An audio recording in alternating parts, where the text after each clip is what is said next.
রাসেল জানাবেন নতুন দলের পরবর্তী ধাপ সম্পর্কে। রাসেল, নতুন যে রাজনৈতিক দল আত্মপ্রকাশ করতে যাচ্ছে তাদের পরবর্তী প্রক্রিয়া কি হবে, অর্থাৎ নিবন্ধন ও নির্বাচন প্রক্রিয়া নিয়ে কিছু জানতে পেরেছেন কিনা?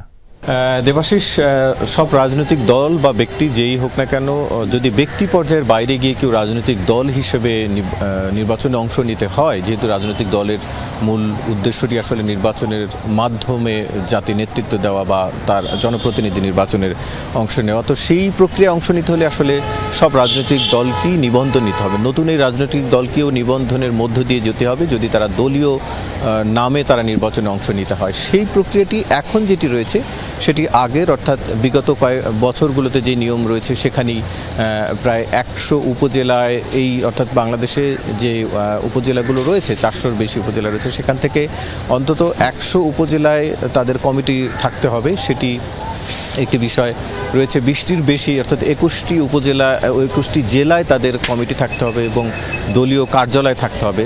উপজেলার ক্ষেত্রেও তাই। এরকমের বেশ কিছু নিয়ম রয়েছে এবং তাদের গঠনতন্ত্র জমা দিতে হবে, গঠনতন্ত্র তৈরি থাকতে হবে। গঠনতন্ত্রের যে ধারাগুলো সেগুলো সংবিধানের সাথে, অর্থাৎ বর্তমান সংবিধানের সাথে সাংঘর্ষিক হতে পারবে না।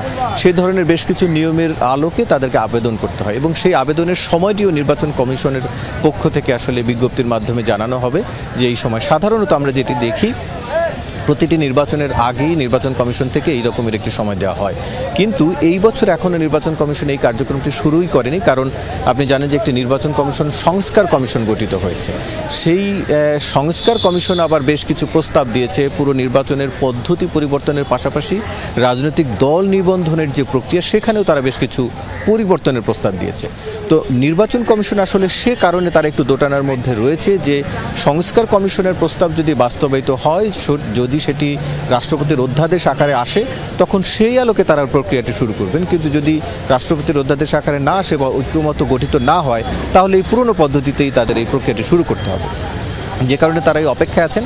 আবার এই প্রক্রিয়াটি শেষ করতে অন্তত প্রায় 6 মাসের মতো সময় লাগে। যে কারণেই হয়তো এই আসলে একটি সিদ্ধান্তেরও বিষয় প্রয়োজন রয়েছে যে আসলে কবে নাগাদ এই সিদ্ধান্তটিতে সরকার পৌঁছাবে বা রাষ্ট্র পৌঁছাবে। ধন্যবাদ রাসেল যুক্ত হবার জন্য। চলে যাচ্ছে আরেক সহকর্মী আলামিন হক অহনের কাছে। অহন, নতুন দলের নেতাকর্মীরা তো আসতে শুরু করেছেন, কোন কোন প্রবেশদ্বার দিয়ে আসছেন তারা এবং সেখানকার সার্বিক নিরাপত্তা পরিস্থিতি কেমন জানাবেন?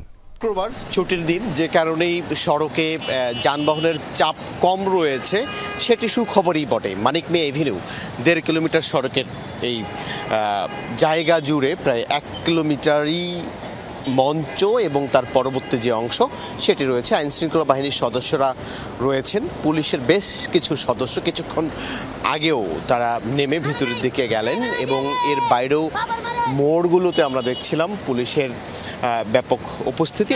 একই সঙ্গে সেনা সদস্যদের উপস্থিতিও রয়েছে, যদিও তারা এখন পর্যন্ত আমরা দেখছি যে মানিক মিয়া এভিনিউয়ের পাশের যে ভবনগুলো রয়েছে সেই ভবনের সামনে সেই সেনা সদস্যরা অবস্থান নিয়ে আছেন। তাদেরকে নিশ্চয়ই উচ্চ পর্যায় থেকে দিক নির্দেশনা দেওয়ার যে সবশেষ পরিস্থিতি ঘটনা সেটি ঘটছে এবং এই সড়কটির এক পাশ বন্ধ রয়েছে, যে কারণেই দ্বিমুখী যানগুলো একদিক দিয়েই চলাচল করছে।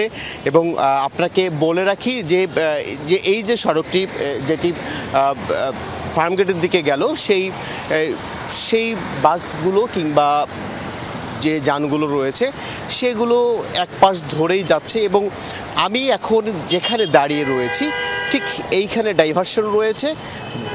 ঠিক যে যানবাহনগুলো পশ্চিম দিকে যাচ্ছিল সেগুলোকে ঘুরিয়ে আবার পূর্ব দিকেই যেতে বলা হচ্ছে এবং সব মিলিয়ে এখানকার আইন শৃঙ্খলা পরিস্থিতি বেশ ভালোই রয়েছে এবং ব্যাপক লোক জমায়েতের তারা কথা বলছিলেন এবং সেটি 1 লাখ থেকে 1.5 লাখের কথাও তারা আমাদেরকে বলছিলেন। সেক্ষেত্রে বিকাল 3টার পরে যখন অনেক জনসমাগম ঘটবে তখন এই সড়ক কিংবা এই এলাকার অবস্থা কতটা ঠিকঠাক থাকে, আইন শৃঙ্খলার সদস্যরা কতটা ঠিকঠাক রাখতে পারেন, সেটি এখন দেখার বিষয়, সেই অপেক্ষায়।